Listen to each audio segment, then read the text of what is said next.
Hello, ladies and gentlemen. Welcome back to the glorious KCM. It's time for another week here. Our favorite time of the week, Shin and I. Time to cast some KCM. We've got a great lineup here today.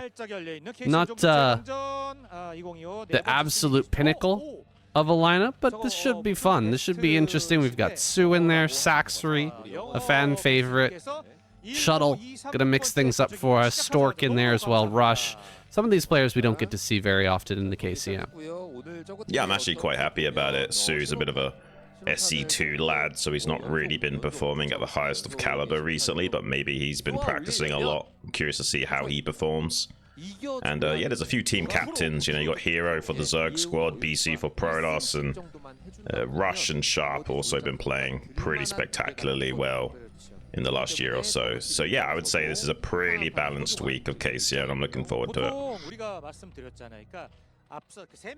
It's nice to be finished with the ASL. I mean, it's a great time of year, but now that it's done, players can kind of throw out their builds here. A lot of these maps are going to be going away, and they don't need to be hiding anything anymore in hopes of winning an ASL. So we're going to get to see some more relaxed play, some free balling maybe, or some strategies that they created for the ASL and that they can bring out here today.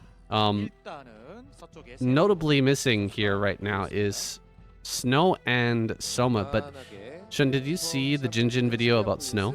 I did, yeah. Yeah, so if you guys missed it, definitely go check it out. Snow was talking about his ASL run, and he was talking about balance and stuff like that. He said that this really had nothing to do with balance, and that he played a little bit bad, and he was pretty disappointed with this run. It was kind of sad to hear, but it's also good to know that the Protoss players are not, you know, down on their own race, saying that this is totally unbalanced, like a lot of the commenters out there saying, you know, Zerg is so overpowered now. That's not really the case. Players like Snow completely confirming that, you know, it's just some mistakes were made, and they're going to polish up their play and hopefully get a better run next season.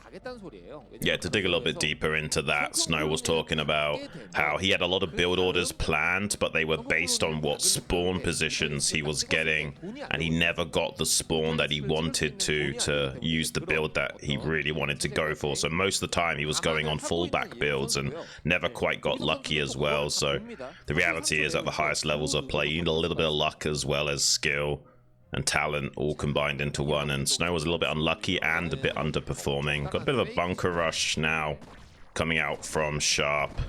Saxory's going for a bit of a macro build, so he has to, if he kills the SCV, this is great, but he's lost a drone already, and the bunker will still continue to be made now. This drone will not be able to kill that SCV despite it being on like 10 HP. Yeah, couldn't quite get the last shot off there. Oh, will he stop it? He does stop it, but loses 2 drones. That was very, very close to the bunker finishing. It will be canceled now here by Sharp. And with 2 drone kills, it's actually not too bad. This is not a super aggressive opener here by Sharp. Didn't go for like an 8 rack, so he's actually okay here to just fall back with those 2 drone kills. Yeah, I think that was like a 10 racks or something, like a little bit of a quick barracks, but not so much that it's gonna completely set back his entire tech tree by a minute or so. So honestly, 2 drone kills is probably a win for Sharp, to be honest with you, going forward here. And Saxory will take a little bit of a hit to his economy as a result. Saxory forgot an Overlord. Look at him sitting here on 18 of 18, 350 minerals. This happens so often with a bit of early marine pressure, that the Zerg's just focusing on maneuvering the drones and trying to get into position. He throws down a macro hatchery here, but look, he can't afford to spire. Right. Like, the build is so messed up because of that. Okay, Burrow is interesting, but definitely don't want to be sitting here with the layer finish for 30 seconds waiting for the spire to start. No, not at all. He's basically doing a macro build without the economy to do so. losing those 2 drones and then going into a quick macro hatch, you don't even have the minerals to afford your Spire anymore. So he's going to be really delayed on his tech timings, but interestingly enough has Burrow of all things. I don't know if he's misread the game state and thought maybe Sharp was going for like a fast 1-1-1 build with Wraiths, and you wanted to have Burrow to protect his drones because of how late his Spire would be. I'm not sure if that's an adjustment play from Saxry to be safe against the variety of play Sharp could have elected to go for here, or if he had something in particular in mind and it hasn't, you know, panned out the way he had planned. So say he maybe wanted to go for like a borrowed Ling assault on this Marine move out timing, but now can't afford to make the Lings to make that work, so he's instead just going to use those borrowed Lings for scouting at the very least. And now we'll have to make a lot of Sunkens to defend against this timing. Yeah, this is a 2-Rax Academy rush timing. Gonna have to deal with that purely with Sunken, so he needs 3 Sunken colonies to hold this off. Generally, you would just get 2 and be pretty safe. In fact, that second one just now finishes. Third one, not quite done here. It's gonna be able to target the first before the third actually finishes, so this third one's only going to get a few shots off. Pretty good surround there on one of the Marines, but now he can actually kill this. He's not unburrowed those Lings, Shun. I really feel like he should have unburrowed the Lings and brought them back here. He's in so much trouble right now. Oh, he might just be dead, actually, saying. Like, he's technically still going to be able to make some mutas and maybe hold off this attack, but the reality is he's taking critical damage. He's even going to get some drones in the main base behind this as well. This is insanely good from Sharp. This timing is like a testament to how good of a Terran players like Sharp is. Usually the timings of Terran are so razor thin, and you need to really have nerves of steel to make the decision to just go in moments like that. You haven't got any time to waste, and he just barely cracked through the defenses of Saxry before that song could finish up, and as a result, he's in a phenomenal position. Saxry's not dead, but he's going to have such a tough time fighting his way back into the mid-game now. Yeah, getting that extra hatchery in the main after losing 2 drones and getting the Spire plus 3 Sunken colonies, it turned out to be a little bit too much for Saxry. Wasn't able to get everything up in time. He even had drones waiting in the natural before the Marines moved out so they could really get those going on time, but I guess just didn't have the mineral income to do so. Now he's sitting here trying to re-drone with only a few Mutalisks out on the field. He really can't do too much to Sharp, who's just powering up and getting ready for this mid-game. His tech appears to be on time, and as we expect from him, just a very strong follow-up to a really aggressive Marine play.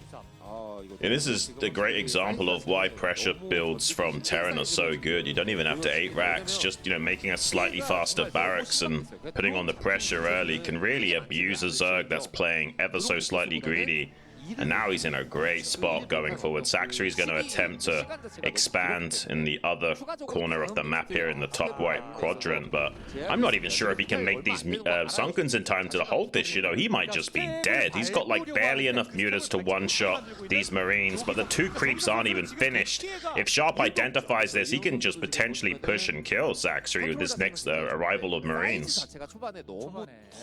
Yeah, he's going to come right up to this natural. Not sure that he can dive fully in on this, but he's pinning back the Mutalisks and not allowing them to really do anything out on the map. That's a good snipe there, but Saxry is just behind in almost every way. It's a numbers game at this point. Sharp is just controlling him so beautifully that there's not a lot of ways that Saxry can come back into this one. He's trying to sneak a base way over there in the top right-hand corner, but can't even afford to start that hatchery here at the 9-minute mark. Yeah, and he made the factory at just after 7 minutes, and 7 minutes is about the latest you can go for that tech choice without being too far behind. But Saxry's already behind himself, so okay, I guess Saxry's done a great job of shaving off the majority of these bioforces, but he's losing a few Mutalisks to do so, and that's a lot of his map control now down the drain. He hasn't even got enough money to start that hatchery in the top right just yet. He's got the drone kind of just chilling out, waiting for an optimal timing to do that. He's realized he hasn't got the resources to keep teching all the way into Hive, as well as getting Lurker aspect on the way and afford that hatchery. So he's going to put that on the back burner, play a bit of 2-base tech for the time being, and make that hatchery in the top right belatedly. Yeah, if Saxor is going to win this game, it's going to have to go like 20 minutes plus, 25 minutes plus. He's not going to be winning here anytime soon. Sharp just has so much control. There has to be a bunch of strong moves from Saxor in order to bring this back. Probably involving Defilers and Plague. That's the really big comeback mechanic for Zerg in the late game. If he just goes straight into Ultras and doesn't get some really juicy plagues on big groups of bio, I think he's just going to get overwhelmed here. Shun, what do you feel? No, I feel the same way. Obviously, there is a possibility that the Terran blunders and makes some mistakes, and those borrowed lings will be a little bit annoying. It's helping him navigate around the map with what Mutalisks he has got. It will also slow down the third base timing of Sharp and not allow him to leapfrog too far ahead, economically speaking, but yeah, this is going to be a really tough battle no matter what happens.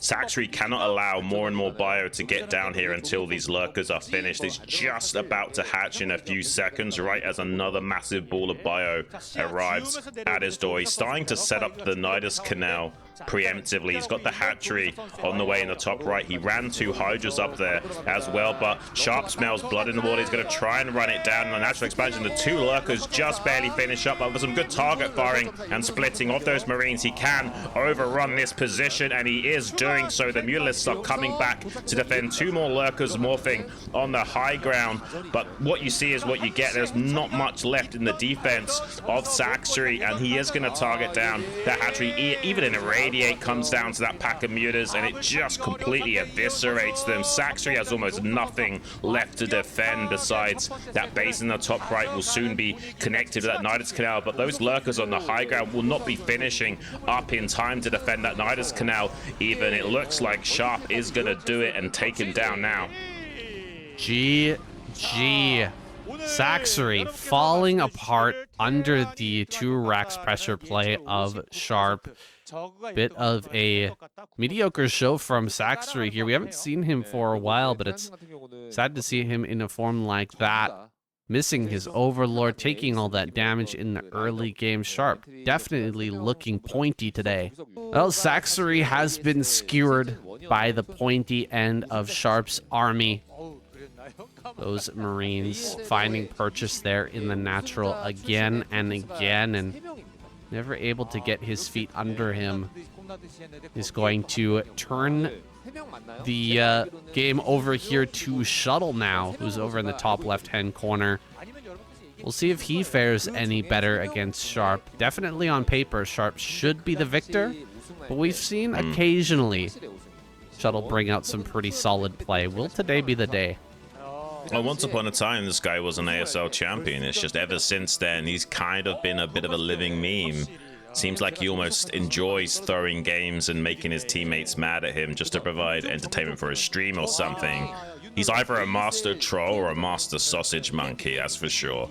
And looks like he's going for a pile on the low ground so he can build a gate on the high ground and go for a very quick 14 Zealot.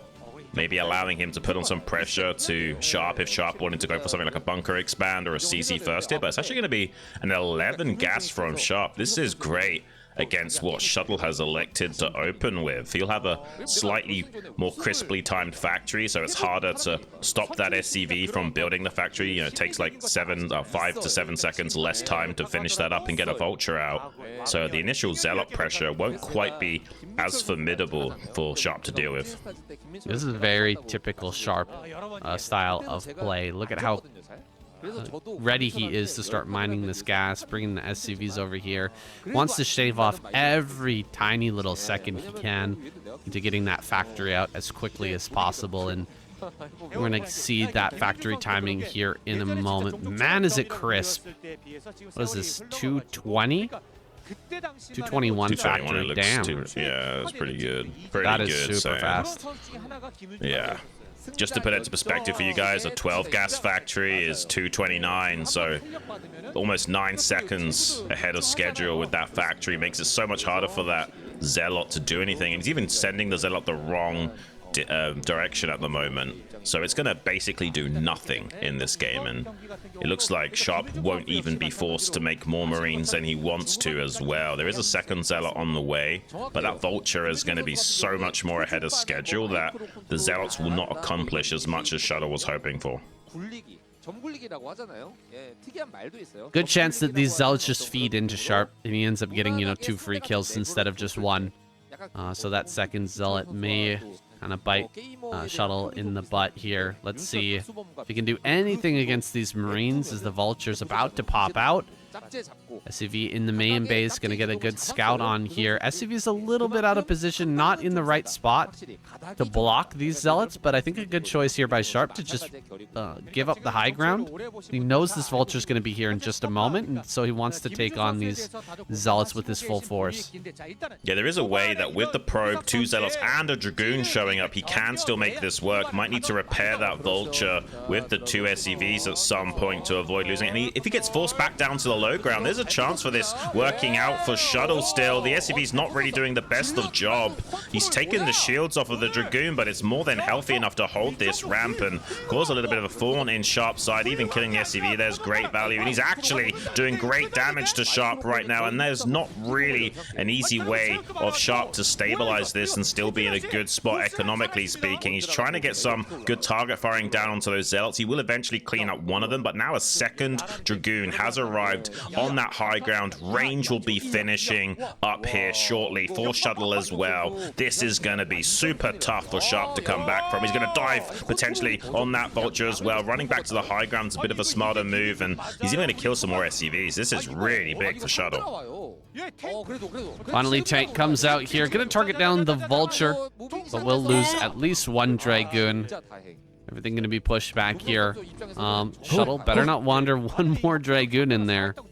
If he ends up losing that, it could be brutal. Sharp going to go ahead and take his CC now, and probably doesn't need to grab himself a bunker here.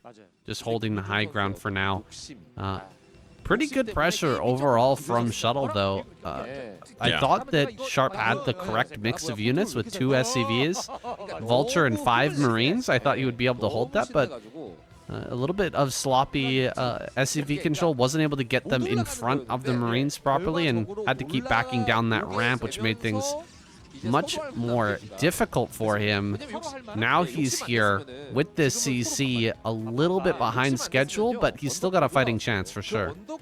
Yeah, it seems like he's still adamant on pushing out a little bit here with these 2 tanks, and that can either be good if he's able to target down a Dragoon without losing anything, but if he somehow loses one of these tanks, 4 Dragoons, 2-shot a tank, so with some missed micro from Sharp, this could be devastating. Seems like he's just going to pull back now. I don't know quite what his plan is, if he's just trying to escort the Vulture up here to lay down some mines, or if he actually plans on diving in. Looks like he does plan on diving in to Shuttle. I'm not sure this is the right decision, but Shuttle is giving him a lot of ground to choke him out into his own natural. Starts to put some target fire down into some of these Dragoons while laying down mines in the wake of these tanks as well. Probes coming off the line to body block and help out. Does actually target down a couple of those probes. Not bad at all. Sharp can't overextend like this, though. Does lose the Vulture, takes a bit of damage onto that tank, but actually didn't really lose a whole lot in that fight besides the Marines and the Vulture. So that was actually a pretty successful push there for Sharp. It looked like he was overextended ever so slightly, but still managed to get the damage done, push Shuttle back, and didn't really take too many losses. Risky play, though, from Sharp, right? If Shuttle was standing right on the top of that ramp, pizza slice, he could have easily killed a tank immediately, and then the entire push is over and you lost. Like, you're in a really bad situation after that. So the fact that Shuttle was pulled back pretty far, maybe that's because of Sharp's reputation, trying to get some kills with Vultures, you know, trying to slip by. He was more worried about that than the tank push, but Sharp gets away with a bit of damage. Nothing too severe. Shuttle gonna come back across the map, try to put some damage, or try to put some pressure on. Is there an opportunity here for Sharp to slip by? There is an opening, but it's gonna be closed here soon.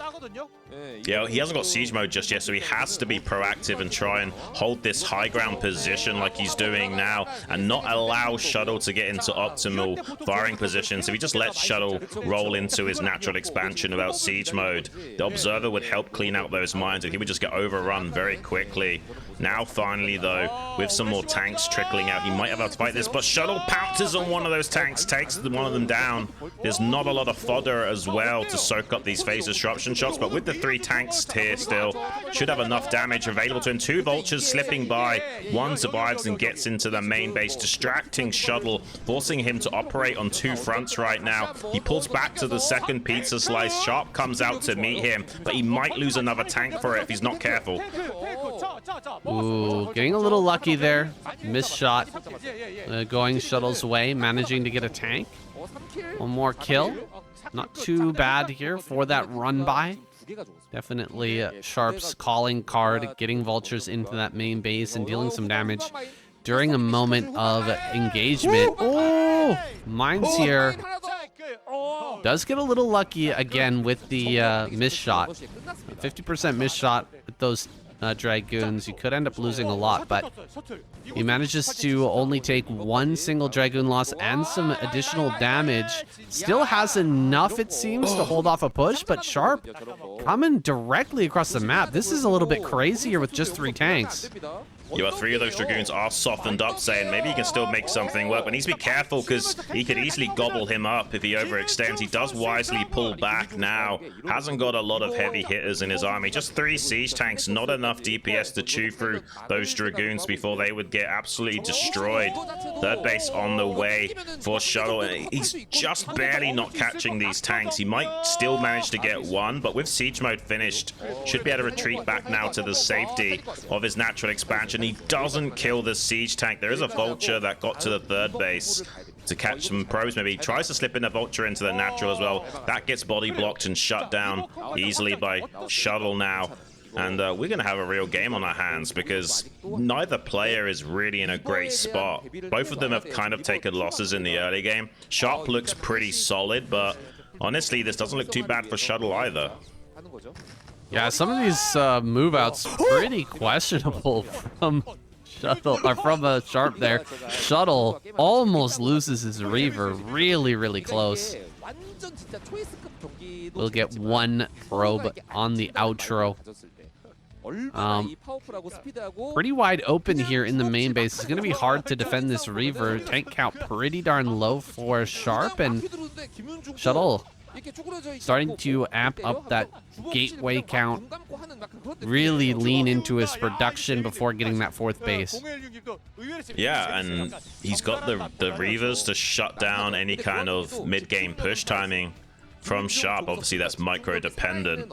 Seems like Sharp is just comfortable sitting on 2 bases for a while. I'm not sure if that was the second armory started or if that was an academy or something in the main base. But it seems like he just wants to sit back and make a ton of units and then go for a push. He might elect to do so in the next minute or so. It seems like that, but okay, there's the CC. I was a little bit confused for a second. He's got a lot of factories, but he didn't seem like he was wanting to push. Okay, it is an academy that he made in the main base, so yeah, he's not just going to sit back and tech. He's going to take a quick, well, reasonably quick third, relatively speaking, and then kind of push to defend that third base timing. But with the Reavers, he won't want to push completely across the map. He might move out to about the center of the board at most, but he's kind of making it look like he wants to push, but I think that's going to be more of a defensive setup here from Sharp. Yeah, with the amount of action that's happened so far this game, this does feel a little bit quick for the third base, even though we're technically past the 11-minute mark. Sharp going to be taking this as Shuttle is grabbing his 4th base, setting that Nexus up at the mineral only. Sharp may be looking to take the base down at the gas.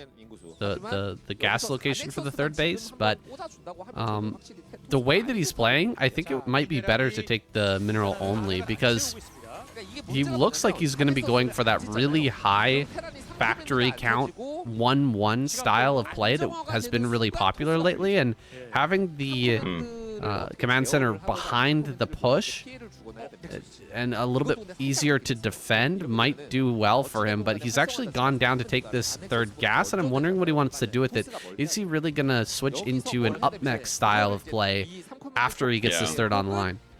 I mean, he's playing like he does want to be more tech mech orientated. He might even want to get a pretty quick fourth behind this as well. It's very common to want to push the Protoss at this moment and kind of attack and defend at the same time if you were to take something like that mineral only, but it seems like that's not going to be the case. It seems like Gateway Man is going to be the choice here from Shuttle as well. He's got the Templar Archives. Will be making a lot of shuttles like his namesake and trying to run down Sharp while he can. There's a lot of mines to cover the flank of Sharp, and he's already got quite a lot of defenses already set up at this third base location, so I'm not sure how successful that will be. It looks like Sharp is allocating more and more defenders to that location, so I don't think Shuttle is going to be too successful at running it down here. Seems like he's going to just keep expanding. Some Vultures, though, will be shutting down this probe from doing so. That will slow down the expansion efforts by at least 30 seconds, maybe even as much as a whole minute.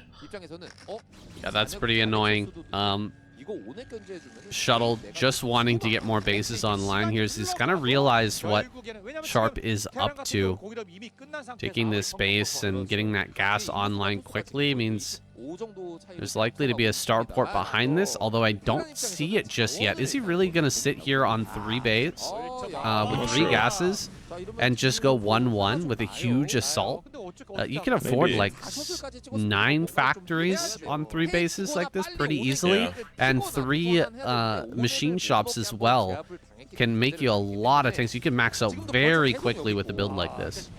Yeah, it's usually one machine shop per gas, but if you're not making any tech upgrades or buildings or additional factories, you can afford to churn out a lot of tanks on 2 or 3 gases easily. So this is going to be interesting, because if he's not making upgrades, he can afford a few more factories, and he's got 3 gases, so he can make 3 tanks simultaneously.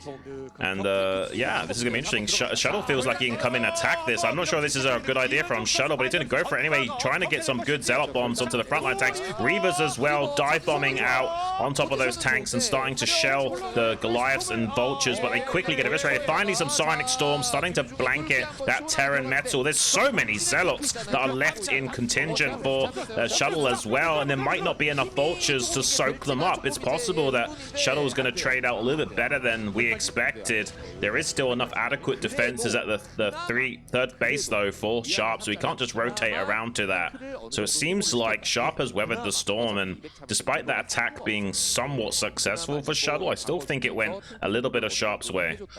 Yeah, this feels like it played into Sharp's hand, the way that he's playing right now. Like, if he was going for Starport science facility with a second armory and trying to get all that out at the same time, he might not have had enough there to stop an attack like that. But because he's just been adding more factories and staying on this one single armory, he's now at 1-1. He's just barely got enough there, and now he's going to max out super fast. He's actually keeping up pretty handily in supply with Shuttle, and we're gonna see a push here soon, man. Like, this is not a type of Terran style where you just kind of sit and wait for the Protoss to make a move. He is going to attack, and he's going to do it soon. Yeah, he kind of has to as well, and the supplies are indicative of the position, but he hasn't got the upgrades needed to make this, you know, be tenable for much longer. He has to do something with it, and looks like Shuttle's going to attempt to do some damage to the economy with a storm drop or something here, see if he can get a good storm down. He actually loses both of the Templars without a single storm being able to get off there. That's a bit unfortunate for Shuttle. That's the kind of utility that he's now wasted that will make it all the more difficult to stop Sharp just pushing across the map here in a minute or so. I'm curious to see if Sharp does decide to just try and ram it down.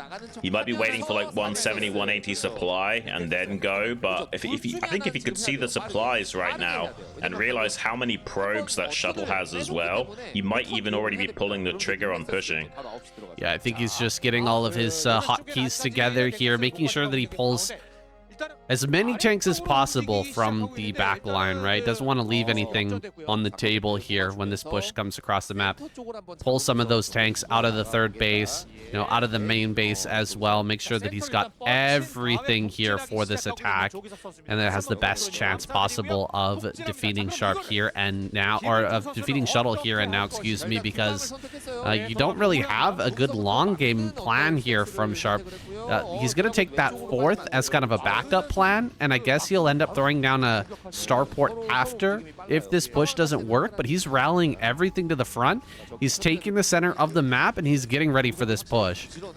Yeah, he's trying to like circumnavigate the center is Shuttle and halt this attack by threatening a counterattack, but Sharp's done such a good job of being tentative and pushing this army back again to further and further up on the perimeter, and finally Shuttle's going to pull the trigger on trying to dive onto Sharp in this position. He's getting some pretty good storms, but there's just not enough meat on the bone, unfortunately, and Sharp's going to chew through that relatively easily, and even though the supplies don't necessarily reflect an advantage for Sharp, there is a lot of probes on the map you have to remember. So in terms of just raw army supply, relatively speaking, Sharp is in a big advantage right now, and if he is allowed to get into a deeper pocket towards the north end of that center position, he can start laying siege to that mineral only expansion and what have you, and start to tighten the noose around the rally point of Shuttle as well, even denying more and more expansions from being sprouted elsewhere on the map, and Shuttle will have to bring the fight to him soon.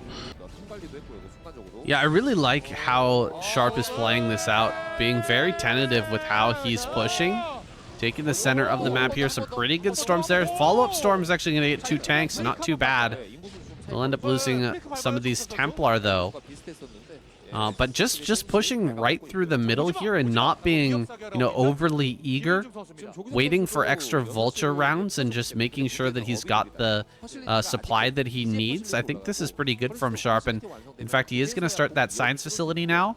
+2 is going to be an afterthought, but if he manages to hold back Shuttle for a little bit longer, he will eventually get those upgrades online.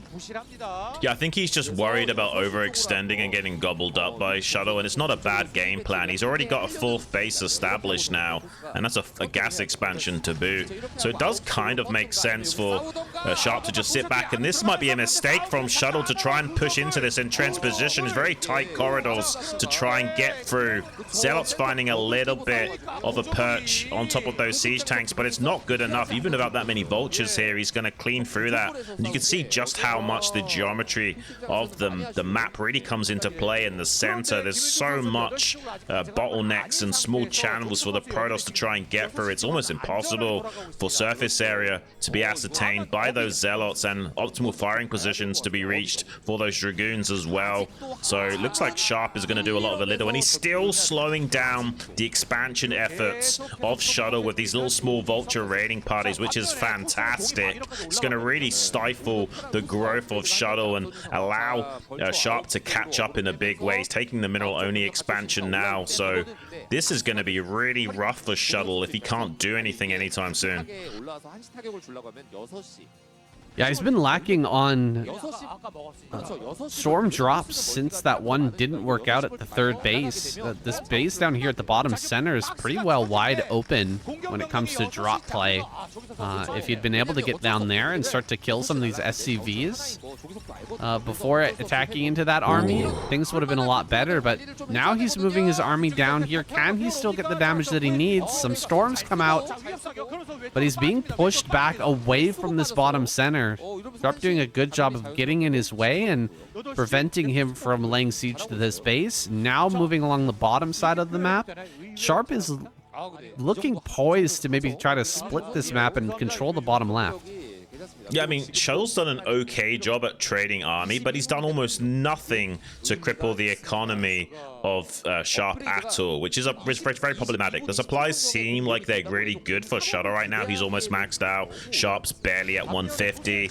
But the reality is, the longer this goes on, the worse it will become for Shuttle. This is a 1-1 Terran still at 22 minutes, but that's going to change very quickly. The science facility had finished a little while ago, and it won't be so much longer until 2-2 is done for Sharp. And as soon as those upgrades start to come online, the fights will then go back towards Sharp yet again. So it doesn't matter if Shuttle's trading well on the ground, as long as Sharp is still able to protect his economy lines, and he has been able to do that thus far. But still, Shuttle might be able to find him out of position. There's a lot of tanks at the mineral-only position right now. Beautiful scan, though, from Sharp. Identifies the army movements of the Protoss players. Exactly what you want to be doing at this junction of the game, so you're not caught with your pants down. So he's going to cycle down all of those units from his mineral line to meet this army head-on and try and secure this pizza slice to prevent Shuttle from getting an optimal trade. Still, though, pushing into that 6 o'clock position with some pretty formidable storms. Shuttle could try and avoid this army head-on and rotate around to snipe that CC, but he will lose army for that, so he's hesitant to commit all of his forces down to do that. He's trying to do a lot of damage with a little, send just a few units as an auxiliary force to prevent mining for the time being. So he shut down the economic growth of Sharp temporarily, but he will re-seize control of this base in a few moments. Yeah, Shuttle getting in there and actually shutting down this base for a short period of time. He's also extended that supply lead a little bit more, but he's yet to secure bottom left. I believe he's moving a probe down there to try and get that online now. Does not have a second rally point here, and Sharp is pretty close to that bottom left. He could maybe come down here, try to prevent that. I believe this game is going to go long, guys. We're going to see Sharp trying to hold that bottom left, trying to prevent Shuttle from taking that. He's done a great job of sniping the probe so far, but Shuttle just barely managed to slip down here and get this Nexus online. And so he will start to fill this up with gateways, start to throw some cannons down there and make Sharp's life difficult. Yes, 3-1-1 upgrades for Shuttle versus the 2-1 of Sharp temporarily. There is an upgrade advantage still for Shuttle, but that won't last forever. Oh, he loses a Templar to a mine. That's certainly not something you want to see at this point in the game. He needs every drop of utility in his army bucket going forward. He has got plenty of Templars back at home to scoop up in these shuttles. It looks like he's finally going to start looking to hit these economy lines of Sharp with some storm drops at the 6 o'clock here in a moment. He's actually hesitating to do that for the time being.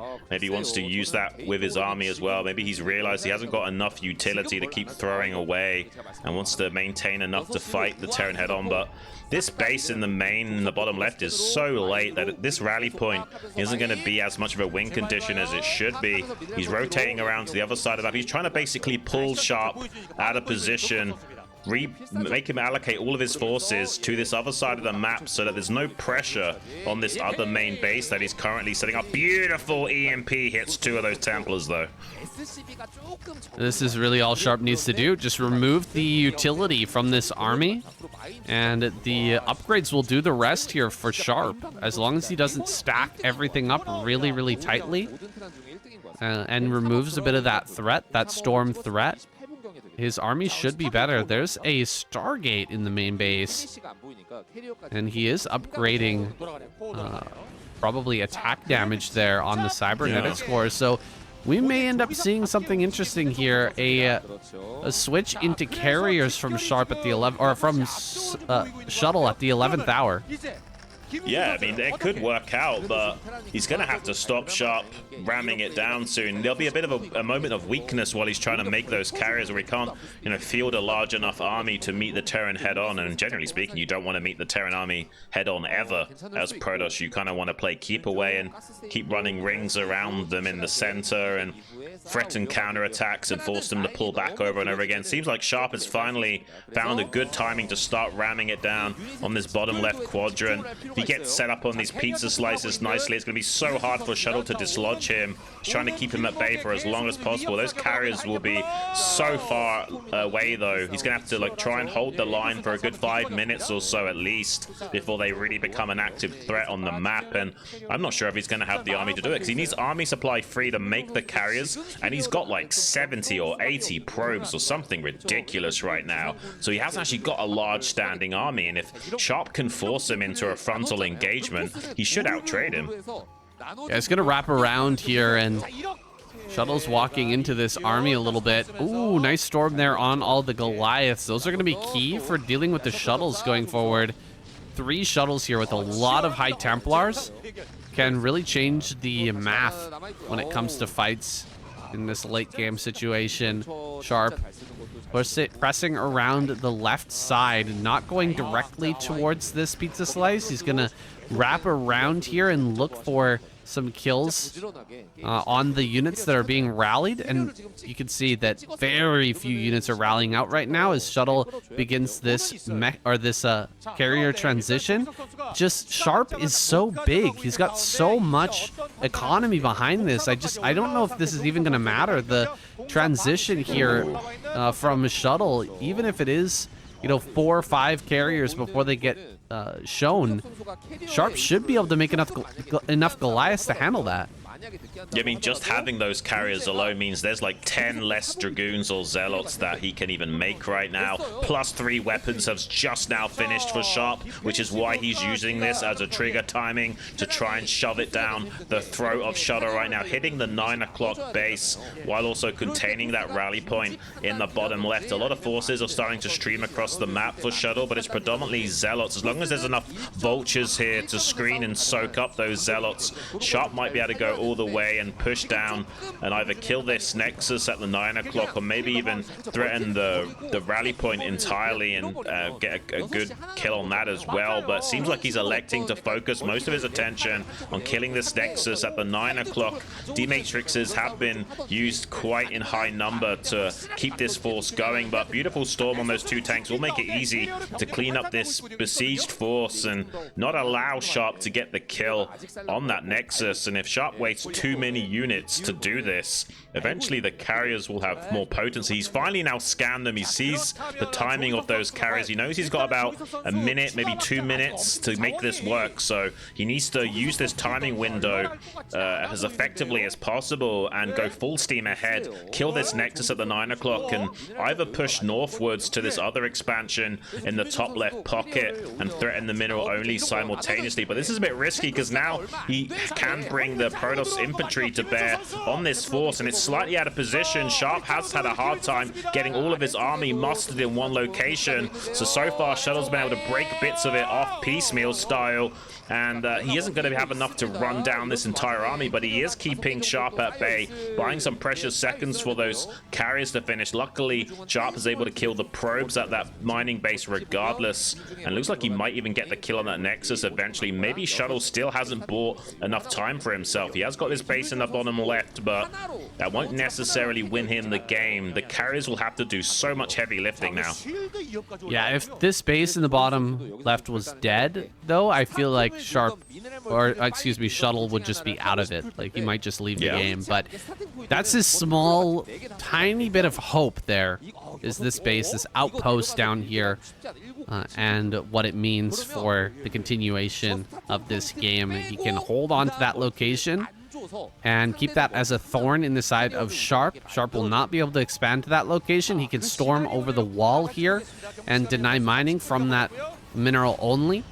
And as long as he doesn't lose these carriers, he will eventually hit that critical mass.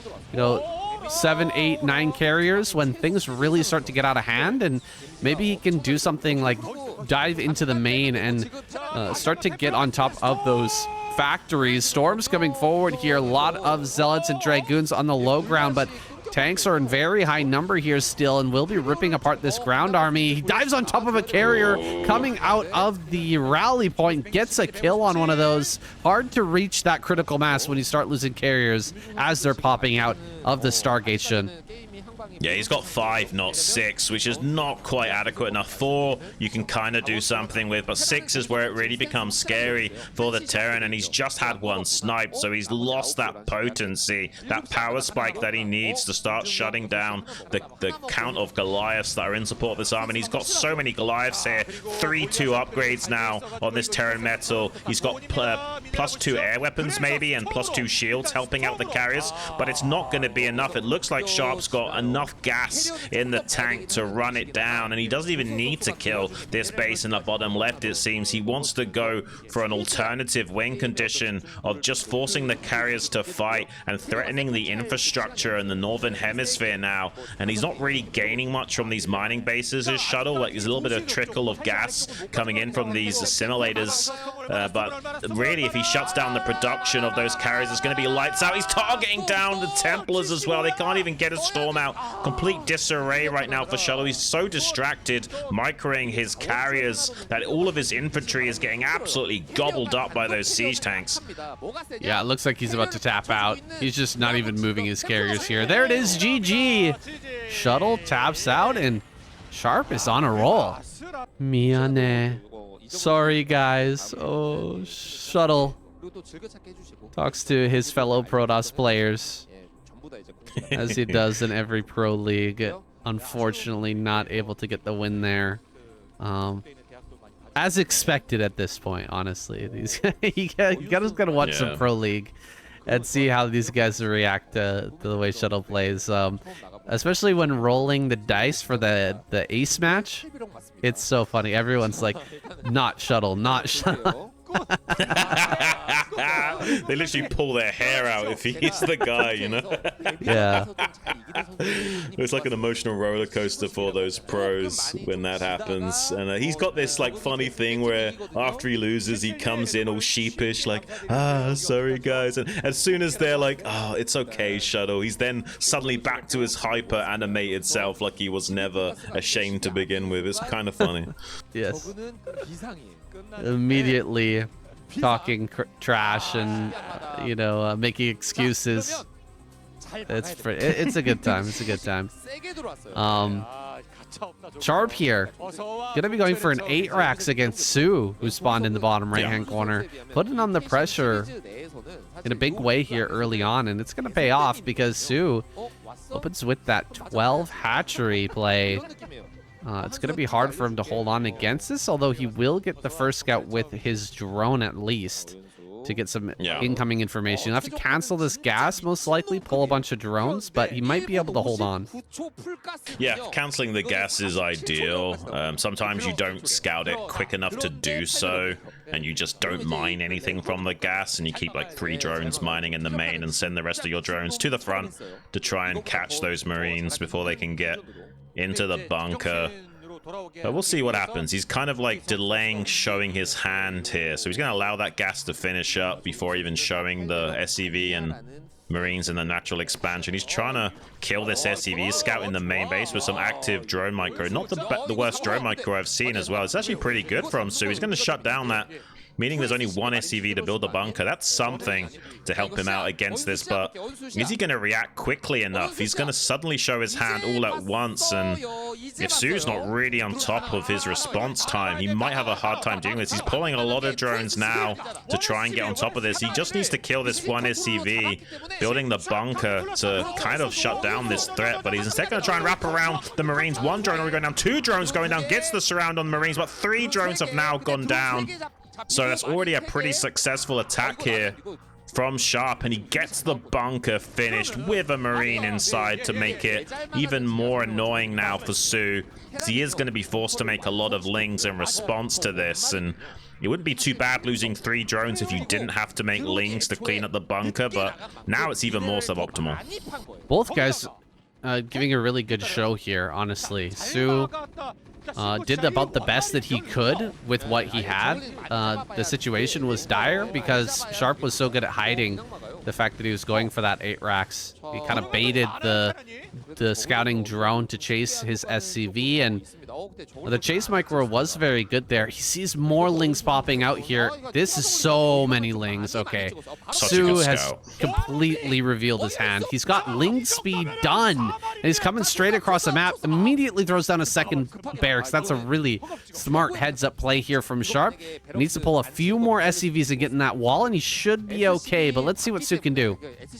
You need like 3 SCVs to block, and then should be okay. I love this from Sharp so much that he just built the barracks rather than waiting for it to float. It just wouldn't have landed in time, potentially. Especially with the Ling speed finishing up. Such a great heads-up display from him, like you were saying. And yeah, Sharp's going to be pretty fine against this. He's lost a little bit of economy to make that second barracks at that timing and pull some SCVs off the line to body block. But you'll take that any day of the week to be in this position. To have your expansion going up at this time. The Zerg invested this much lava and minerals and go, oh, it's going to be a lurker play from Su. This is really interesting. Lurkers are actually really good against Warlings from the Terran. It's harder to get bunkers into ideal positions to thwart that. And if you're busy being locked into your base by the speedlings, you can't meet the lurkers out on the map and stop them from getting into this firing position to begin with. So maybe this can work out for Su still. It's just going to be a little bit problematic if somehow Sharp identifies this and still manages to push out soon. Yeah, I think he's going to push out here pretty darn soon. He went for 2 racks into Academy, and that's one of the stronger builds against a lurker play. What you'd really like to see here as Su is a eBay behind this, right? He goes for that aggressive 8 racks and then drops an eBay to really get that quick +1 4 rack style of play to follow this up. But with the 2 racks, he's going to have pretty darn early medics. In fact, the medics are out now, and everything's been pushed back by about a minute. So usually you'd be pushing out with the 2 racks at about 5 minutes. Here, he's ready at 6 minutes. Is he going to move forward now? If he just sits here and does nothing, and the lurkers are able to run up and burrow in front of the supply depots, then that would suck. But yeah, Sharp is going to move forward here. He sees the timing on the gas, and that's really all you need to see. He knows that there are lurkers. Yeah, he sees the gas in the natural without anything mining it right now, so he might be a little bit confused. He saw the creep colony as well, which indicates the Zerg wants to be defensive, but that's a bit of a mind game from Su. He doesn't want him to quickly identify this lurker timing. He's actually not morphed the lurkers yet. He's going to make the Sunkens and then start morphing the lurkers. This is so weird from Su. I don't know if I necessarily agree with this plan of action, but I guess this is all he can do after taking that big of a hit to his economy early on. So he's made the Sunkens to stop any counter attack coming in, but Sharp is smart. He's keeping his army active towards his rally point. He knows that Su's up to no good and has got a firebat to buffer, but it might get surrounded. He actually manages to bypass the firebat, kill the Marines, and still kill the firebat as a bit of an afterthought. Hasn't killed the entire Marine force though, so we'll have to wait on more Lings to arrive to start shuffling these lurkers into ultimate position. Good target firing though from Sharp, kills one of those. That was actually not a bad wraparound there from Su to prevent the Marines from running back. Usually a strong Terran player will just gun down one lurker and run away and take no damage.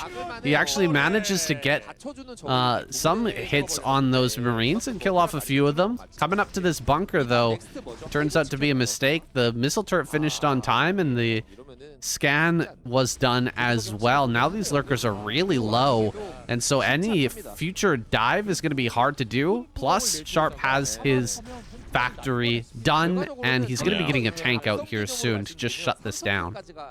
Yeah, Su's so all in. I think he's just dead. There's not enough critical mass to chew through 3 bunkers and a tank. Oh, it's not a bunker, it's a turret, excuse me. But yeah, still 2 bunkers with a tank on the way. It's almost impossible to break through this without a crazy amount of lurkers. If he had like 8 to 10 lurkers, maybe he could make this work, but he's got like 2 with maybe a 3rd showing up soon. It's not going to be enough of a timing. He's actually going to try and transition, contain the Terran, and try and get a free win by getting the Dark Swarm over here, but he's not going to be able to contain Sharp for much longer because that siege tank is going to put this on a massive clock.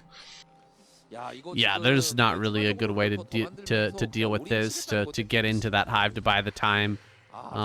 That tank's going to siege up here shortly, and a third bunker, like you're talking about, has been thrown down. So that third bunker really does seal the deal here, I think, for Su. It's going to be so hard for him to attack this position. I think we are going to see Su pull the trigger on this in just a moment. Like, he's going to get to about that 8 lurker mark with a few sets of lings and just try to run it down. But most likely there's going to be a couple of scans, these 2 tanks on high ground. Yeah, that clutches it. There's no way you're getting in here. There are some very niche situations where, because the siege tanks are pressed up against the wall like that, you can attack from the other side and run the lurkers up to the cliff edge and gun down the tanks on the high ground before they can unsiege and run away, because there's no miss chance for those lurkers. But Sharp is too on top of things to allow something like that to happen. He would unsiege quickly enough to prevent that. So I don't think there's any chance really of making this work for Su. Maybe he's hoping a bit of a blunder from Sharp he could then capitalize on, but it seems like Sharp's going to do the right thing of just slowly leapfrogging out with these siege tanks to push back the lurker line and not allow Su to ever get to that win condition of getting a defiler out. Yeah, you do need to sort of push out here a little bit as Sharp. You don't want to go too far, but you do need to push out a bit. Coming around from behind, these lurkers are going to get some purchase, but barely out of range to get the big spines that they need to kill off the tanks and the Marines here. And so everything's been kind of ruined here for Su. 34 supply is just not a tenable amount for a Zerg player. And as these lurkers go down, we'll see Sharp take yet another game in this series. Sharp stepping 1 foot closer to that all-kill prize. Only 300,000 won here, as that was recently reset. But still worthwhile, still a worthy prize to try to aim for. We'll see if he can make it all the way through. Just needs to take down Stork here, and then Hero is his last hurdle towards that prize. You might not even see Rush or Royal come out today. Might be the Sharp show here as we go on to this match in Screaming Sea. Well, I was close to calling Rush the team captain of Terran, but I said Rush and Sharp because I was thinking in the back of my mind, Sharp's pretty good, man, and he's proving that assessment more than accurate. He's just on fire lately, and he really does seem like one of the Terrans that we need to keep an eye on, because it's possible he might shock the world and like take an ASL down one of these seasons. He's came close before, and it certainly is capable of doing so. Maybe if the map pool is right and the luck is on his side, he can definitely make it work. He does intercept the SCV with a probe there for a second. Gets a little bit of tickle damage on that with the particle beam, but not too much of a worry here. I'm really curious how good Stork's going to play as well, because Stork is one of those guys that he's such a dinosaur of a player in terms of his pedigree, but the reality is that he can still chomp through players sometimes. And especially with his carrier micro. So yeah, I'm curious to see how Stork lines up against Sharp. But I have to think that Sharp is playing so good today that Stork doesn't have much of a chance. That's not a very good show from Stork. You hate to see it. Forgets about his probe and loses it to a Marine. Yeah, not good. The bones are showing here. The dinosaur. He's been mineralized here, and he's just not quite able to hang in certain respects. But you're right, the carrier micro is definitely on point. And this map, we've been shown primarily by Snow, can be a really formidable build for this map specifically. Yeah, going Reavers into carrier, definitely a very viable play, and exploiting this water line is a great option for the Protoss players, and you can also obviously use those carriers to run defense for your island expansions as well. Okay, it's not too bad. Stork kills the SCV scout reasonably early. He did lose that probe for free though, so he doesn't really know what he's up against is the main issue, and this is such a long rush distance that he can't use the Zealot to scout at all. It would just get absolutely eviscerated by the Vulture, so he's got that waiting back at home. And he might even lose a probe or two if he's not careful. He's going to play run around the middle line. Body blocks on the southern end of the Vulture. He does manage to catch it. That's a great pickup for a Stork, actually. That could have been disastrous if that Vulture slipped into the main base. Dragoon range is a little bit away, and Could have got another couple of kills in the main and forced some lost mining time, so avoids disaster there, but it's going to be a quick vulture drop build from Sharp. He really wants to cripple the economy of Stork early on here. Yeah, this is a reasonable decision against a Nexus first. Throwing away that first vulture, though, really takes the bite out of a play like this. Usually you want to have the vultures out here on the map, throwing down mines to prevent the Protoss player from moving freely and identifying what's coming.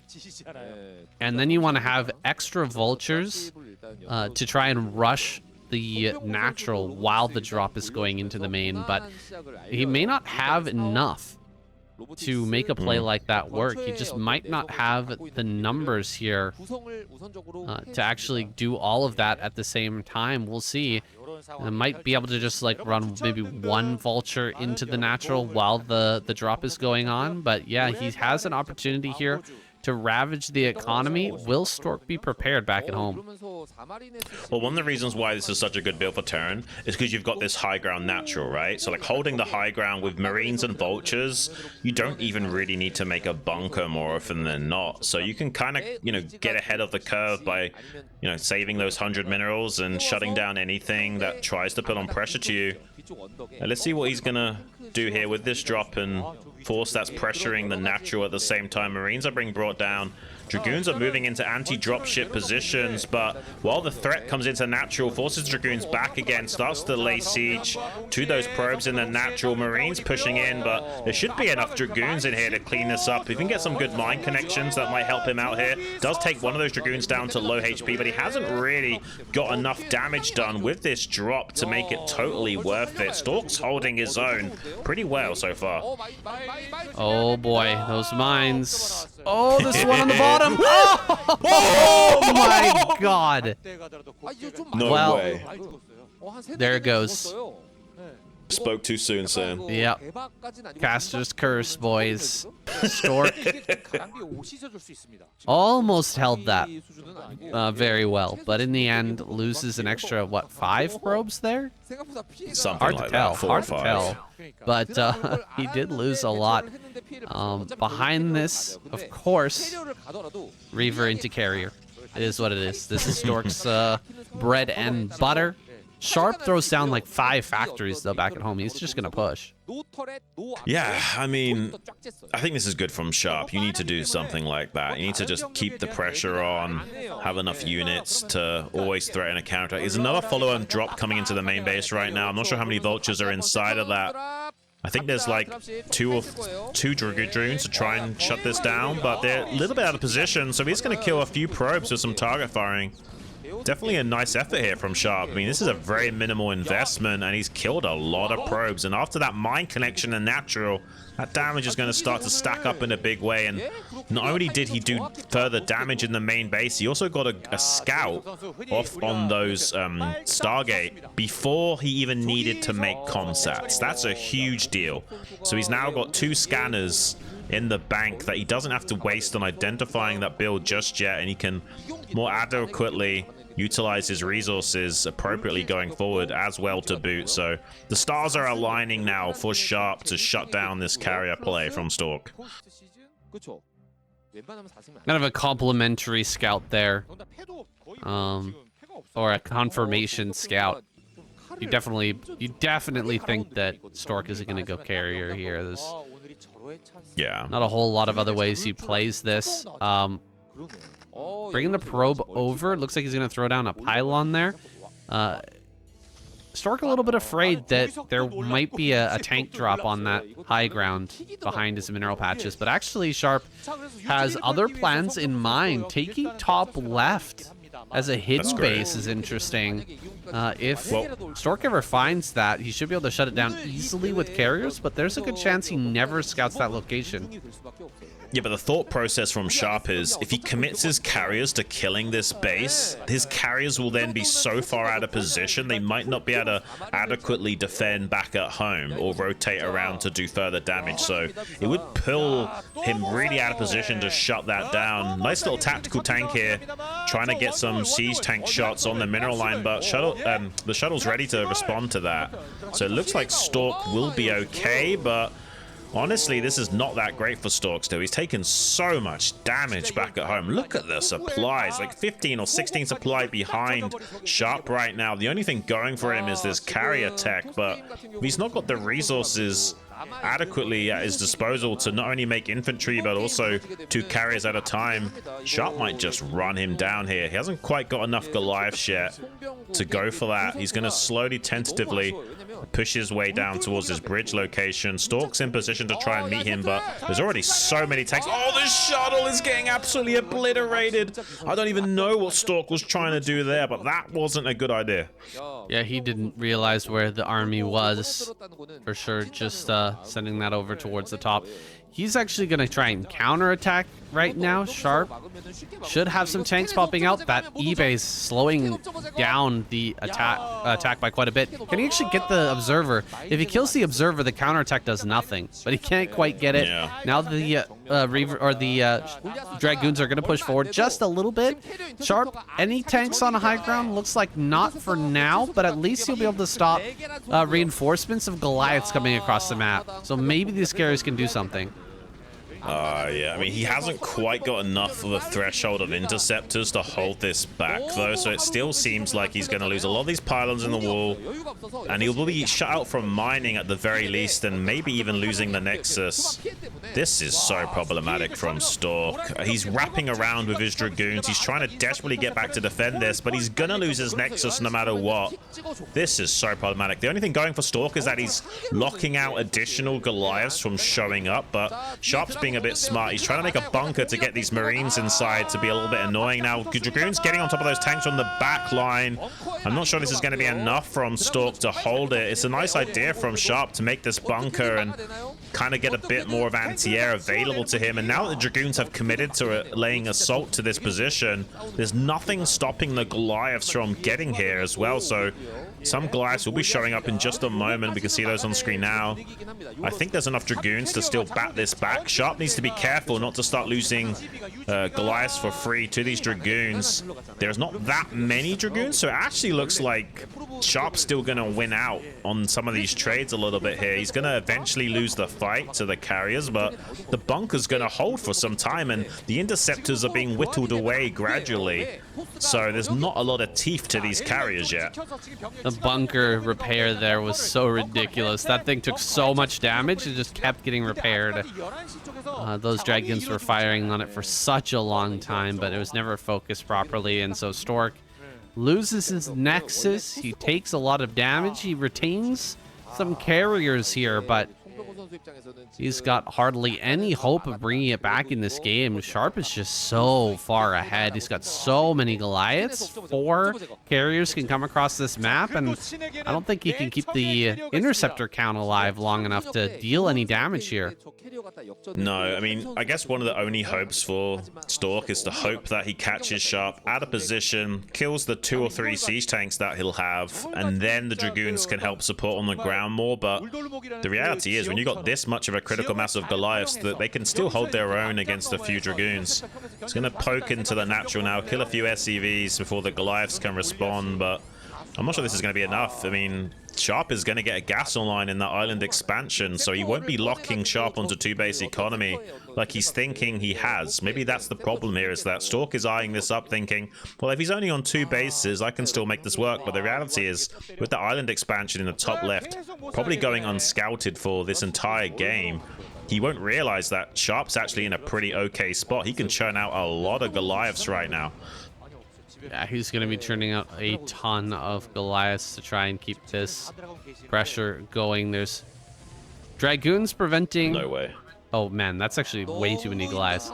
He can't stop, 20 Goliaths with 4 Dragoons. They are a bit of a counter, but not to that degree. Drop coming into the main base. Is he actually going to shut this down finally and prevent any kills here? Does manage to get rid of that. Goliath drop into the main gets completely shut out. Stork, is there any hope in this game for him?